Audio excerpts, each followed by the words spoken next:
আজকে একটা super clay দিয়ে ফুল বানাবো। তার জন্য প্রথমে 4টা গোল করে নিচ্ছি, তারপরে এরকমভাবে দেখানোভাবে পাতার শেপটা আমি দিয়ে দেব।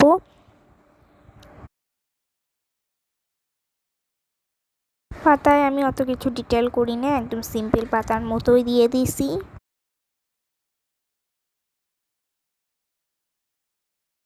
ততক্ষণে তোমরা লাইক সাবস্ক্রাইব করে দিও। আর এখানে আমি যেটা মাঝখানে যে দেয় সেটার সাথে হলো একটা অ্যাটাচ করে নিচ্ছি, পাতাগুলো যাতে পাপড়িগুলো যাতে ছড়ানো মনে হয়, তাই এখানে আমি বোতলের ভিতরে এটাকে ঢুকায় একটু সুন্দর করে নিয়ে নিচ্ছি।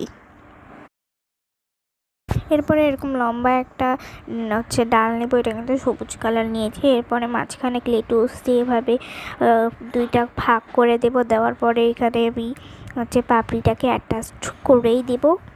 এরপরে যার ইচ্ছা মতো রঙ করে নিও, আমি এখানে আমার ইচ্ছা মতো রঙ করছি। অ্যান্ড ফাইনাল লুকটা হয়েছিল এরকম।